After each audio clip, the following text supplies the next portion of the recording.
Assalamualaikum warahmatullahi wabarakatuh. Kembali lagi di channel Radio Horor. Untuk kisah kali ini ada sebuah cerita yang ditulis oleh Bang Esot. Cerita ini diambil dari Kumparan. Dan untuk kisah yang akan saya bawakan kali ini, yaitu sebuah kisah yang berjudul Kos Seberang Menara Saida. Sebelum kita masuk ke ceritanya, tekan dulu tombol like video ini dan jangan lupa tekan juga tombol subscribe channel ini dan nyalakan juga lonceng notifikasinya agar teman-teman tidak ketinggalan cerita-cerita baru dari channel ini. Dan bagi teman-teman yang ingin membaca langsung ceritanya, nanti silahkan saja kunjungi linknya yang nanti akan saya sertakan di kolom deskripsi. Dan jangan lupa follow juga akun Twitter penulis. Dan seperti apa untuk kelanjutan kisah ini? Langsung saja kita simak berikut ini.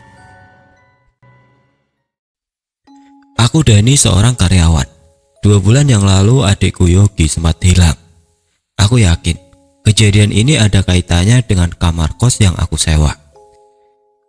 Aku dan adikku menemukan lokasi indekos itu di internet dengan harga murah, hanya 1 juta per bulan.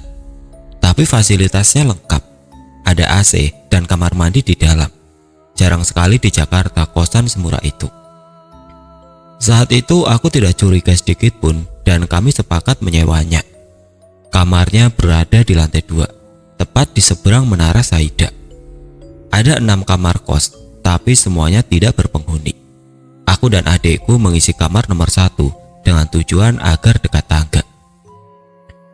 Isi kamar kos terbilang lengkap, ada kasur, bantal, selimut, lemari, meja kerja, dan kompor. Dindingnya dicat warna putih dan masih bagus, seperti baru dicat beberapa bulan lalu.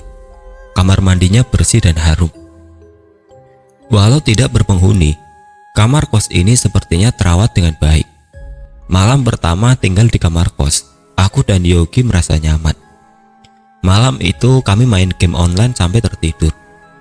Kejanggalan mulai terjadi saat ku dengar suara sayup-sayup seorang wanita minta tolong, membuatku terbangun. Dengan terhuyung-huyung, kurai gagang pintu. Tapi anehnya, saat ku periksa di luar tidak ada siapa-siapa. Sesaat sebelum kembali ke tempat tidur, suara wanita itu terdengar lagi, terkesan seperti berteriak membuat Yogi bangun. "Siapa itu, Kak?" tanya Yogi dengan wajah kantuknya. "Gua nggak tahu, tadi gua udah cek tapi gak ada orang." "Duh, jangan-jangan setan, Kak."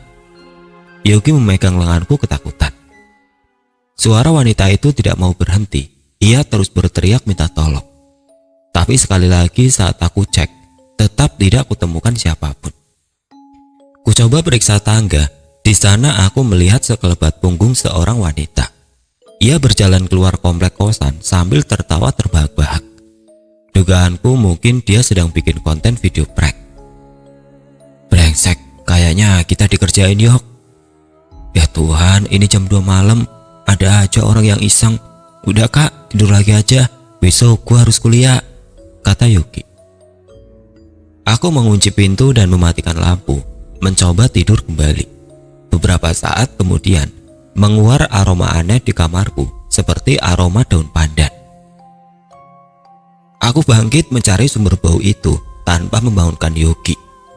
Aromanya berasal dari luar, lalu dengan penuh rasa penasaran, kuikuti sumber aroma itu mengarah ke beranda kamar nomor 6. Di sanalah aku temukan tumpukan daun pandan. Aneh, siapa malam-malam begini yang menaruh daun pandan di sini? Saat hendak kurai daun itu, tiba-tiba seseorang memanggilku. "Kakak," itu suara Yogi. Dia berdiri di halaman kosan sambil mendongak ke arahku. "Loh, kok lo bangun, Yok? Ngapain lo di bawah?" "Lapar Kak, nyari nasi goreng yuk," katanya. "Emang masih ada yang dagang malam-malam gini?" "Ya elah, banyak lah Kak, ini Jakarta, ayo sini turun." "Oke, sebentar, kakak ambil uang dulu." Aku bergegas masuk ke kamar, tapi betapa terkejutnya saat kutemukan Yogi masih tidur dengan pulas di atas kasur. Buru-buru ku kunci pintu dan mematikan lampu. Nafasku terengah-engah, keringat juga mulai bercucuran di dahiku. Sialnya, sosok yang menyerupai Yogi tetap memanggilku mengajak makan. Ayo cepat turun. Suara itu lirih, namun terdengar ganjil. Kak, suaranya makin mendekat. Aku mendengar langkah kaki menaiki tangga, semakin lama semakin mendekat. Suaranya seolah menusuk-nusuk telingaku. Aku coba menutup kedua telinga serapat-rapatnya dengan telapak tangan, sambil memejamkan mata. Tapi perlahan suara itu menghilang. Keesokan paginya aku melihat Ibu Rati, pemilik indekos, sedang mengisi token listrik kamar nomor 6. Ini aneh, kamar itu kosong. Kenapa token listriknya diisi? Dengan penuh rasa penasaran, aku mendekatinya. Penampilan Ibu Rati sangat berbeda dengan perempuan kebanyakan di Jakarta. Ia selalu mengenakan rok batik dan baju kebaya. Selamat pagi Bu Rati, sapaku. Walah, selamat pagi Nadani. Mau berangkat kerja toh Mas? Sapanya dengan logat khas Jawa. Iya nih Bu. Oh ya Bu, saya mau tanya. Iya, kenapa nak? Kamar nomor 6 kok listriknya diisi, dan kenapa lampunya nyala terus ya Bu? Kan kamarnya kosong. Oh, anu Mas, penglaris saja biar kosan Ibu cepat ada yang isi. Oh, begitu ya Bu. Oh ya Bu, satu lagi. Terakhir kali kosan ini ada yang tempatin kapan ya? Sekitar 6 bulan yang lalu Nak Dani. Emang kenapa ya? Oh, enggak Bu. Saya nanya saja. Aku tersenyum seraya pamit. Jujur saat itu aku masih belum puas mendengar jawaban Bu Rati. Dengan hati masih penasaran, kunyalakan mesin motorku. Langsung tancap gas berbaur dengan puluhan kendaraan lainnya di jalan Jakarta yang macet. Aku harus mengantarkan Yogi terlebih dahulu ke kampusnya karena kami hanya punya satu motor. Di perjalanan aku hanya diam dan tidak menceritakan keanehan semalam karena Yogi sangat penakut. Nanti dia malah minta pindah kosan. Sesampainya di kampus aku merogoh tas lalu memberinya uang saku. Uang kembalian semalam masih ada kok, jadi lo gak usah ngasih gua uang jajan hari ini, ujarnya sambil membetulkan posisi kacamatanya. Uang semalam? Dahiku mengernyit. Iya, semalam sekitar jam 3-an. Lo kan bangunin gua nyuruh beli makanan. Uangnya 100.000 dan ini masih sisa banyak. Oh, iya ya, lupa. Itu jelas bukan aku dan sengaja aku mengiyakannya agar dia tidak berpikir yang aneh-aneh. Aku semakin yakin tidak cuma kami yang tinggal di kosan itu, tapi saat ini aku belum tahu siapa dia. Sesampainya di kantor, aku masih memikirkan kejadian semalam. Apakah hal yang sama terjadi pada penghuni kamar kos sebelumnya? Jujur, aku tidak mau pindah dari kosan itu karena harganya yang murah dengan fasilitas cukup lengkap. Lokasinya pun tidak jauh dari tempatku bekerja. Lagi pula kondisi ekonomiku di Jakarta masih pas-pasan. Yang harus aku lakukan adalah melawan mereka. Oh, bukan melawan. Mereka bukan musuh. Aku harus bersikap biasa saja. Aku hanya tidak mau kalah. Aku tidak mau lari. Kita sama-sama makhluk Tuhan, bukan? Bro, ada request desain nih dari klien. Mario menepuk pundakku membuyarkan lamunanku. Dia teman satu departemenku. Oh, oke. Kurai secari kertas dari tangan Mario. Aku cek lembaran kertas itu. Ini maksudnya bikin 6 desain buat banner iklan ya? Tanyaku. Iya bro, bisa kan? Deadline-nya kapan? Dahiku mengernyit. Sore ini. Buset, kebiasaan banget ngasihnya dadakan. Ya biasalah klien. Segera aku refresh komputer dan mulai bekerja. Sementara Mario masih duduk di sebelahku. Lu udah dapat kosan? Iya bro, tapi ya gitulah. Jawabku sambil terus memandangi layar komputer. Gitu kenapa? Banyak cewek cakep ya? Dicampur kan? Bebas kan? Apaan sih? Kosan gua itu ada hantunya, ujarku kesal. Serius? Dia terkejut. Kuceritakan kejadian semalam pada Mario. Dia bergidik ngeri, bahkan menyuruhku untuk pindah kosan. Gua nggak mau pindah kosan, soalnya di sana murah. Kalau begitu pakai jimat aja. Dia menyeringai. Aku menolak dengan raut wajah malas. Gua nggak percaya sama jimat. Tapi ini jimat keren, ampuh. Dia mencoba meyakinkan. Enggak. Temen gua pernah pakai, hantu di rumahnya beneran pergi. Enggak ah, apalagi harus beli, tegasku. Harganya murah kok, cuma 100.000. Boleh deh, beli di mana? Aku penasaran. Setelah kerjaanku selesai, dia menunjukkan sebuah situs jual beli jimat online. Dia memilihkan sebuah jimat bekas pakai yang menurutnya ampuh usir hantu dengan harga yang sangat murah. Tapi deskripsi si penjual jimat amat aneh. Dijual jimat bekas pakai, ampuh usir semua jenis hantu. No minus, 99% seperti baru. Minat serius call. Mario, ini kok ada no minus segala ya? Kayak mau beli HP. Serius jual jimat gak sih ini orang? Percaya sama gua, jimat ini pasti ampuh. Soalnya bentuknya persis sama punya temen gua. Mario meyakinkanku lagi. Ku beli jimat itu dengan metode pengiriman same day, agar malam ini juga bisa kugunakan. Jimat itu langsung diantar ke kantor. Bentuknya bulat sebesar uang koin dan terbuat dari kayu. Entah kayu apa. Ada ukiran kalimat menggunakan bahasa Jawa kuno di permukaan jimatnya. Jimat itu juga dilengkapi dengan kertas panduan yang segera kubaca pelan-pelan. Panduan yang aneh. Di sana tertulis tata cara penggunaan dan sebuah pesan singkat bertuliskan simpanlah di tempat yang sejuk. Jujur aku ragu dengan jimat itu, tapi apa salahnya dicoba. Jam 9 malam Yogi masih sibuk dengan tugas kuliahnya. Sementara aku membaca ulang cara pemakaian jimat itu. Menurut kertas panduan, benda itu harus dicelupkan ke dalam air terlebih dahulu, lalu diletakkan di sudut kamar. Maka sebelum tidur, kuletakkan jimat itu tepat di sudut kamar dekat pintu. Apaan itu? Tanya Yogi. Jimat buat jaga-jaga. Tuh kan, gue bilang apa? Kayaknya lo tahu kalau kosan ini. Us, udah tidur lo. Gak ada apa-apa di kosan ini. Jimat ini buat jaga-jaga aja.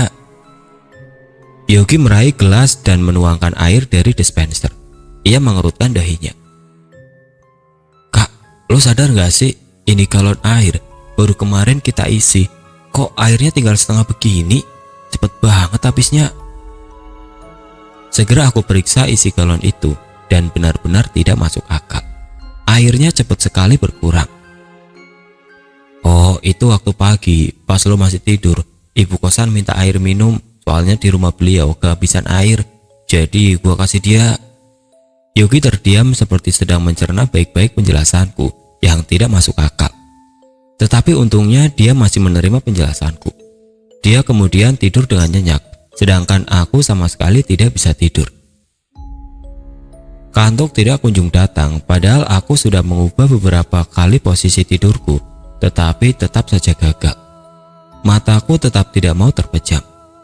Beberapa saat kemudian, aku mendengar suara benda bergetar dari sudut kamar dekat pintu. Tidak salah lagi, itu suara yang timbul dari jimatku. Buru-buru kunyalakan senter dari smartphone. Kuperhatikan jimat itu lamat-lamat. Jimatnya bergetar hebat dan perlahan melambat. Dengan tangan bergetar, kusentuh jimat itu. Jimatnya menjadi sangat panas, membuat telapak tanganku merah seperti habis menyentuh knalpot motor. Anehnya, sesaat kemudian jimat itu hangus menjadi abu. Aku meringsut kembali ke tempat tidur. Tetapi tiba-tiba, aku mencium aroma daun pandan menguar memenuhi ruangan. Dari balik tirai jendela, aku lihat sebuah bayangan berjalan ke arah kamar nomor 6. Itu bayangan seorang wanita. Aku mengintipnya dengan penuh hati-hati. Mataku menangkap sosok wanita. Itu adalah Ibu Rati. Ini tengah malam dan sedang apa dia di sini? Aku hanya bisa melihat punggung Ibu Rati dari celah jendela. Ia sedang berlutut. Entah ritual apa yang ia lakukan. Aku mendengar sayup-sayup pembicaraannya menggunakan bahasa Jawa. Entah sedang membicarakan apa dan siapa yang dia ajak bicara. Selang beberapa saat, tiba-tiba dia menoleh ke arahku, seraya tersenyum, tapi senyum yang dingin, membuatku bergidik dan terkejut. Aku beranjak. Segera aku benamkan tubuh ke kasur dan lagi-lagi terdengar suara derap langkah menuju kamarku. Semakin mendekat, semakin berat. "Nak Dani," dia memanggilku sambil terus mendekat. Aku tidak menjawab dan tetap bergeming. "Lain kali, jangan bawa jimat lagi ya," katanya, masih dengan nada yang ramah. Logat Jawa dari ucapannya terdengar begitu kental. Langkahnya menjauh, sepertinya Bu Rati sudah pergi. Segera aku cek beranda kamar kos nomor 6. Aroma daun pandan masih saja ada. Tapi tidak aku temukan satu lembar pun daun itu. Sesaat sebelum akan kembali ke kamar, mataku menangkap seorang perempuan berpiyama ungu tengah berdiri di halaman gedung kosan. Ekspresi wajahnya datar, rambutnya sebahu dibiarkan tergerai. Ia tampak tidak mengenakan alas kaki. Perempuan itu mendongak dan menatap tajam ke arahku. Tidak salah lagi, dia pasti perempuan yang meminta tolong semalam. Tapi siapa sebenarnya perempuan itu? Kenapa dia ada di sini?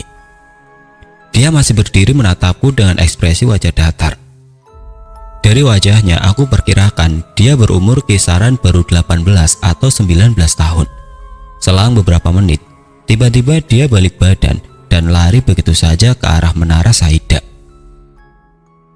Aku harus mencari tahu siapa wanita itu, gumamku.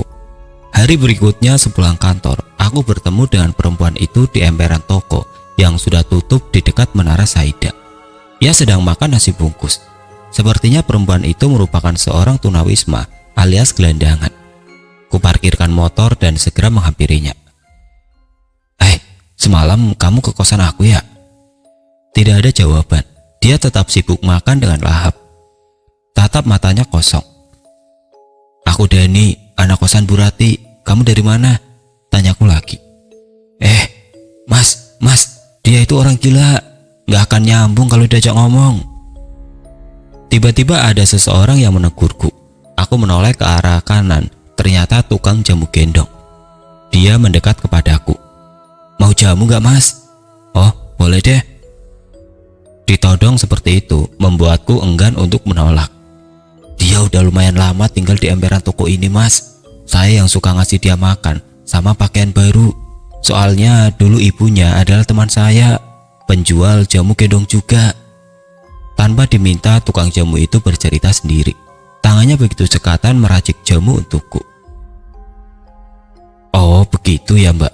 Siapa namanya mbak?" "Raina mas," jawabnya, sembari menyodorkan segelas jamu. "Raina dan ibunya adalah perantau dari Jawa Timur. Mereka dulu ngekos di sekitar sini mas." "Begitu ya mbak," timbalku sambil meminum jamu. Aku mengerutkan wajah menahan rasa pahit. Segera tukang jamu itu menyodorkan air perasan jeruk. "Terus ibunya sekarang kemana mbak?" "Nah itu mas, sampai sekarang saya nggak tahu kemana ibunya. Tiba-tiba hilang gitu aja sampai Raina stres nyari-nyari ibunya." Aku terdiam sejenak bertanya-tanya apakah Raina pernah tinggal di kosan Bu Rati. Kulihat Raina sudah selesai menyantap makanannya. Ia menggigit ujung plastik berisi air teh, lalu meminumnya perlahan. Dia sesekali mencuri pandang ke arahku dengan ragu-ragu. Ada sedikit ketakutan terlihat di raut wajahnya. Setelah selesai membayar jamu, aku langsung pamit pulang. Aku akan menanyakan perihal Raina ke Bu Rati. Semoga saja dia dapat memberi informasi lebih lanjut tentang wanita itu. Beberapa kali aku mengetuk pintu Bu Rati, tetapi tidak ada jawaban dari balik pintu. Sepertinya dia sedang tidak ada di rumah. Aku lalu memutuskan untuk pulang saja.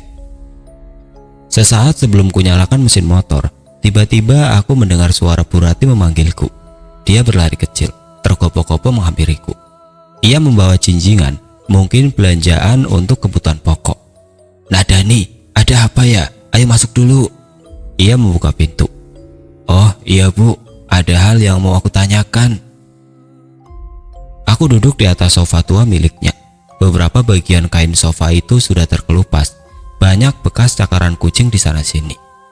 Sementara itu dinding ruangan dicat warna putih, namun warnanya sudah terlihat memudar.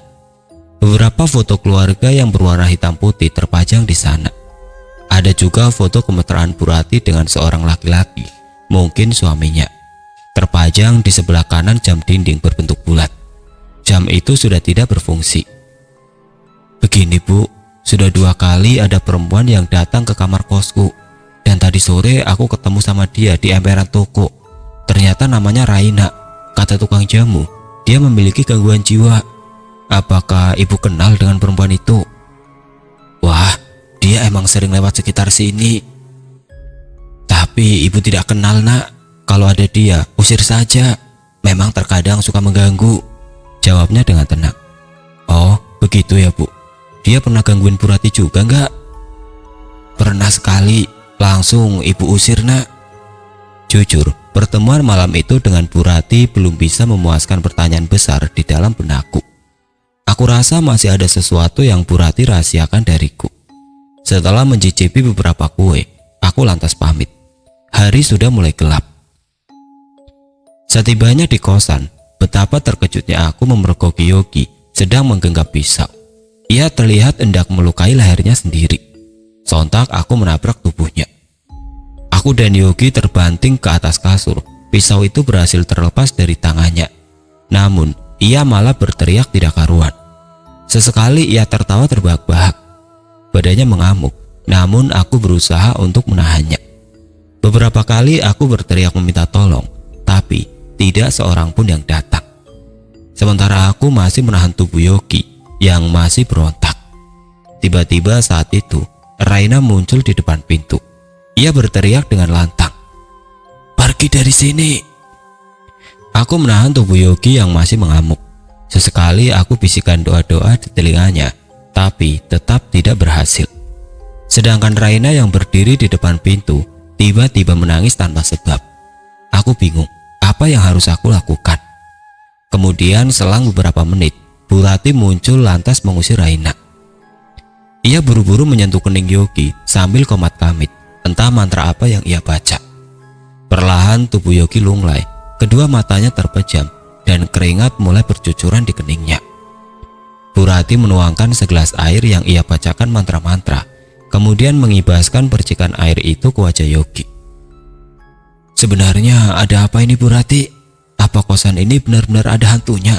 Kenapa ibu gak bilang sama saya dari awal? Adik saya hampir tewas Bu." Aku naik pitam. "Ini biasa nak, semua kamar kos pasti ada penghuninya. Kita nggak hidup sendiri di dunia ini. Kamu tenang saja nak, Yogi sudah ibu bekali mantra, jadi tidak akan ada lagi hantu yang ganggu dia." "Aku mau berhenti sewa kos ini Bu, besok aku pindah." Bu Rati tidak menjawab. Ia masih sibuk membasuhkan air ke wajah Yogi.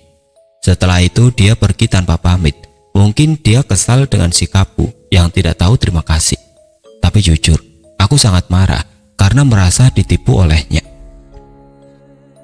Setelah kejadian malam itu, aku mengurungkan diri untuk melawan hantu yang menghuni kosan ini. Aku harus segera pindah dari kosan ini. Aku tidak bisa tidur, sementara Yogi terlelap di sampingku. Sesekali ku sentuh pergelangan tangannya. Semakin lama suhu tubuhnya semakin dingin. Aku panik, bergegas memesan kendaraan online untuk membawanya ke rumah sakit.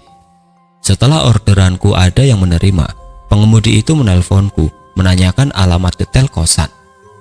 Aku keluar kamar sambil sibuk memberitahu lokasi penjemputan kepada pengemudi. Sesekali aku melihat ke arah jalan untuk memastikan apakah pengemudi itu sudah tiba atau belum. Selang beberapa menit, akhirnya sebuah mobil muncul perlahan mendekati halaman kosan. Segera aku masuk ke kamar untuk membopong Yogi. Tapi betapa terkejutnya aku saat melihat Yogi tidak ada di kamar. Ia tiba-tiba hilang entah kemana. "Yogi, Yogi!" Aku berteriak lalu menghampiri kamar nomor 6 yang selalu menyala lampunya. Aku yakin iblis dalam kamar itu yang menculik Yogi. "Woi, balikin adik gua!" Aku tendang pintu kamar itu berkali-kali, mencoba untuk mendobraknya. Aku mencongkel pintunya, namun tetap tidak bisa terdobrak. Sesekali aku berteriak minta tolong, tetapi tidak ada yang datang. Bahkan mobil yang sudah kupesan pun putar arah melihat kepanikanku. Dia mungkin tidak mau ikut campur dalam kekacauan ini. Aku menelpon polisi dan menceritakan semua kejadian ini. Mereka berdatangan ke lokasi kejadian, lalu mendobrak pintu kos nomor 6. Namun tidak ada apa-apa di sana. Kosong melompong. Setelah memotret tempat kejadian, aku diminta ikut ke kantor untuk memberi keterangan lebih lanjut. 2 hari berlalu, pencarian Yogi tidak membuahkan hasil. Aku tidak mau ibu dan ayah tahu tentang kejadian ini di kampung. Aku yang mengawali dan aku sendiri yang harus menyelesaikannya. Aku minta bantuan Mario untuk mencari Yogi. Untungnya ia bersedia tinggal di kosku untuk beberapa hari ke depan. Kami sepakat meminta bantuan paranormal untuk mencari keberadaan Yogi. Paranormal itu bernama Pak Bambang. Ia menaburkan garam di sudut-sudut kamar kosku dan membakar menyat. Menurutnya, Yogi diculik oleh roh jahat yang tinggal di Menara Saida. Dia menyuruhku untuk menunggu 3 hari lagi, maka akan muncul petunjuk keberadaan Yogi. Aku penasaran, ada apa sebenarnya dengan Menara Saida dan kamar kosku? Di suatu malam, aku mengajak Mario untuk mendatangi Menara Saida. Kami mengendap-endap masuk ke halaman menara itu dengan menaiki gerbang setinggi 3 meter. Menurut informasi yang aku baca di internet, Menara Saida ini diresmikan tahun 2001 dan ditutup tahun 2007 karena konstruksinya dianggap cacat. Saat berhasil masuk ke halaman gedung, bulu kuduku langsung merinding, seperti memberi sinyal kalau ada hantu yang bertebaran di Menara Saida. Kutemukan patung-patung bernuansa Romawi di depan pintu masuk menara. Mungkin dimaksudkan untuk menyambut tamu yang datang. Ada 6 tiang besar utama di bagian depan dengan cat hijau yang mulai memudar.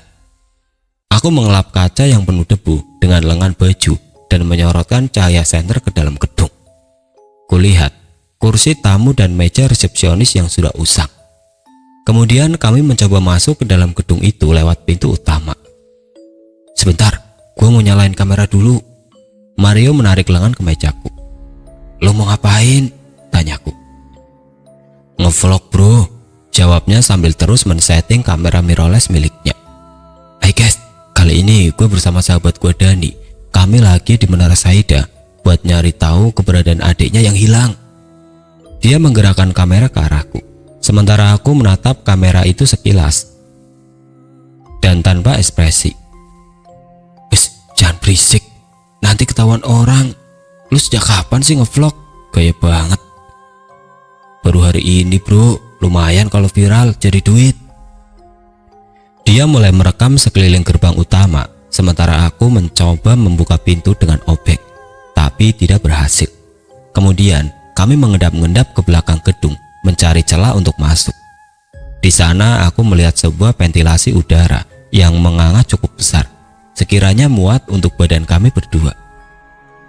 Kuambil kursi lipat yang tergeletak di lantai. Kemudian kami memanjat dinding itu dengan hati-hati. Buset, gelap banget. Kita di toilet ini, kata Mario sambil membersihkan bajunya dari debu.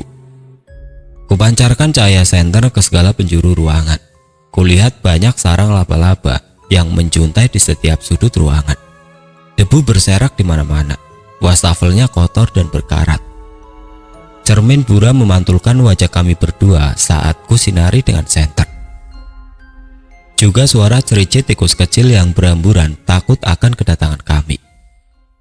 Ayo jalan, kata Mario sambil terus merekam video. Kemudian kutarik rambutnya yang keribu dan memberi isyarat agar tenang. Lo dengar sesuatu nggak? Bisikku. Kami berdua seketika terdiam sambil meruncingkan telinga mendengar suara sayup-sayup. Mario mengerutkan wajah. Iya, anjir, gue denger itu suara gamelan. Balik aja yuk. Kita udah nyampe di sini, tanggung Mario. Aku meyakinkannya. Perlahan kami berdua meninggalkan ruang toilet untuk mencari sumber suara. Kami mendengar suara gamelan itu berasal dari lantai 2. Lalu kami mencari jalan lain untuk sampai ke sana karena lift sudah tidak berfungsi. Setelah beberapa menit berkeliling, akhirnya kami menemukan jalan alternatif, sebuah anak tangga yang sepertinya menuju ke lantai 2. Kemudian kami menaiki tangga dengan penuh hati-hati. Seluruh ruangan gelap, hanya cahaya senter dan kamera Mario yang menjadi penerangan kami. Sesampainya di lantai 2, kami tercengang dengan apa yang kami lihat. Di sana, ada Ibu Rati yang sedang menari layaknya sinden dengan diiringi musik gamelan, gong, suling, dan gambang yang bergerak main sendiri tanpa ada manusia yang memainkan. Tidak sengaja cahaya senterku menyinari badan Ibu Rati yang sedang menari. Ia menengok ke arahku sambil tersenyum ramah. Kedua bola matanya hitam gelap. Perlahan dia melangkah mendekati kami sambil terus menari. Suara gamelannya semakin lama semakin keras. Alih-alih pergi, aku malah mematung sambil melihat kejadian aneh yang membuatku terheran-heran. Mario menarik lengan kemejaku, memaksaku untuk kabur. Kami lari lintang pukang ke arah toilet, mencari ventilasi udara untuk keluar dari Menara Saida. Malam itu, kami berhasil keluar dari Menara Saida tanpa menemukan Yogi. Sesampainya di halaman gedung kos, kami kembali dikejutkan dengan kemunculan gerombolan lelaki berpakaian hitam dengan memikul keranda melintas di depan kosanku. Mereka menuju kamar nomor 6 yang pintunya menganga memancarkan cahaya. Di belakang rombongan, kulihat Ibu Rati berjalan perlahan sambil menaburkan kembang berwarna putih, entah kembang apa.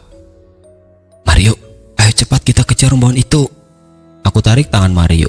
Ia berlari tergopoh-gopoh di belakangku. Sekuat tenaga kami menaiki tangga untuk mengejar rombongan. Aku berhasil masuk ke dalam kamar nomor 6, sementara Mario tidak.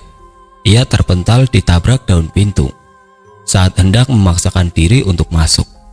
Di dalam kamar nomor 6, aku tidak bisa melihat apapun. Cahaya yang begitu terang membuat mataku terpincing. Tiba-tiba tubuhku lunglai, penglihatanku kabur, pendengaranku hilang. Saat itu, aku menyaksikan kejadian demi kejadian melintas di hadapanku. Aku melihat Ibu Rati sedang melakukan ritual di dalam Menara Saida. Ia membuat perjanjian dengan setan. Aku mendengar jelas percakapan mereka.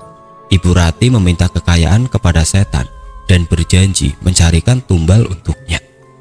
Tiba-tiba, tubuhku terasa tersedot masuk ke dalam kumparan cahaya. Lalu, aku melihat Raina sedang menangisi ibunya yang sekarat di kamar kos. Raina menangis sejadi-jadinya sambil berteriak minta tolong. Ia pergi ke halaman kos mencari bantuan, dan saat itu aku juga melihat sesosok makhluk muncul dari dinding kamar kos. Makhluk bertubuh besar dengan bulu berwarna hitam lebat memenuhi tubuhnya. Ia melahap ibunya Raina bulat-bulat. Saat Raina kembali dengan membawa beberapa orang untuk membantu, ibunya sudah hilang. Kemudian tubuhku terasa ditarik kembali. Kali ini aku bisa membuka mata dan melihat dengan jelas tubuh Yogi tergolek di atas sebuah keranda. Sosok makhluk besar dan berbulu hitam muncul dari balik dinding. Ia membuka mulutnya yang lebar dan hendak menelan Yogi. Kemudian pintu kamar kos itu berhasil didobrak oleh Mario. Ia membawa serta Pak Bambang si paranormal. Dani, awas! Pak Bambang melemparkan sebuah keris ke arah makhluk itu. Seketika makhluk menyeramkan itu tenggelam kembali ke dalam dinding. Aku berhasil menyelamatkan Yogi yang nyaris saja menjadi tumbal pesugihan. Keesokan paginya, kami mendatangi rumah Ibu Rati, namun ia tidak ada. Saat kuintip dari kaca rumahnya yang kusam, rumahnya seperti tidak berpenghuni. Sofanya berdebu pekat, sarang laba-laba menjuntai di langit-langit ruangan. Banyak daun kering berserakan di lantai beranda rumahnya. Kulihat sepeda ontel butut yang sudah berkarat tergeletak sembarang di sudut beranda rumah. Ini benar-benar seperti rumah yang sudah kosong selama bertahun-tahun. Mas, cari siapa? Dari kejauhan, seorang lelaki tua, mungkin umurnya kisaran 60 tahun, melangkah gontai menghampiri kami. Kami bertiga lagi cari Ibu Rati, Pak, jawabku lugas. Loh, gimana Thomas? Dia sudah meninggal setahun lalu. Yang benar, Pak. Mario memotong obrolan. Bapak ini siapa? Tanyaku. Saya Darto, kakaknya Rati. Saya tinggal di Jakarta Timur, Mas. Sengaja saya datang ke sini karena sudah lama rumah ini nggak saya bersihin. Rumah dan kosannya mau saya jual, Mas. Kak, udah kita pergi saja sekarang. Yogi membujukku. Kondisi tubuhnya masih lemas. Tanpa menceritakan apa yang terjadi, kami bergegas pamit. Aku sudah menemukan kosan baru yang ramai penghuni di daerah Mampang Perapatan. Mario yang merekomendasikan kosan itu. Kumasukkan koper berisi pakaian ke dalam bagasi mobil yang kami sewa. Lalu mobil yang kami tumpangi melaju perlahan meninggalkan halaman kosan. Saat mobil melintasi pertokoan, aku melihat Raina berdiri mematung di emperan. Ia tersenyum sambil melambaikan tangan ke arahku. Kubuka jendela mobil dan melayangkan senyum kepadanya. Di sepanjang jalan, aku masih memikirkan perkataan lelaki tua itu. Apakah benar Ibu Rati sudah meninggal? Lantas apa penyebab kematiannya? Kunyalakan smartphone untuk mencari tahu tentang pesugihan. Mungkin saja hal ini ada kaitannya dengan pesugihan. Kutemukan beberapa tulisan yang mengulas tentang pesugihan Menara Saida. Di sana tertulis kalau orang yang melakukan pesugihan harus memberikan 2 orang tumbal manusia. 1 laki-laki dan 1 perempuan. Jika terlambat memberikan tumbal, maka orang yang melakukan pesugihanlah menjadi tumbalnya. Bukan hanya itu saja, ia juga akan menjadi budak setan tersebut untuk mencari tumbal-tumbal selanjutnya. Kumatikan layar smartphone, melempar pandangan keluar jendela mobil. Aku yakin, pasti Ibu Rati terlambat memberi tumbal kedua setelah berhasil menumbalkan ibunya Raina. Dan dia menjadi budak setan. 2 bulan kemudian, hari ini aku menjenguk Raina di emperan toko dekat kosan yang pernah kusewa. Saat kami menemuinya, dia sedang makan nasi bungkus dengan lahap. Mungkin pemberian tukang jamu gendong. Dia masih tidak bisa diajak bicara, tapi sesekali tersenyum malu-malu kepadaku. Aku membawakannya kue coklat dan makanan ringan lainnya. Saat sedang menemani Raina, aku melihat sebuah mobil SUV menuju ke arah kos Bu Rati. Buru-buru kunyalakan mesin motor, mengikuti mobil itu dari belakang. Sesampainya di halaman kos, aku lihat seorang wanita muda dengan mengenakan celana jogger, baju t-shirt, dan sneaker putih keluar dari mobil. Ia menggusur sebuah koper, lalu naik ke lantai 2. Aku mengendap-endap mengikutinya dari belakang. Kemudian, kuintip wanita itu dari balik tembok dekat tangga. Dengan Ibu Rati ya? Tanya wanita itu. Aku terkejut melihat Bu Rati keluar dari kamar nomor 6. Iya nak, jawabnya. Aku pilih kamar nomor 6 ya Bu, kayaknya nyaman. Ini uang sewa kosnya. Wanita itu mengeluarkan uang dari dompetnya, lalu menyerahkannya pada Bu Rati. Bu Rati tersenyum ramah pada wanita itu dan tiba-tiba saja ia menoleh ke arahku sambil mengangguk ramah.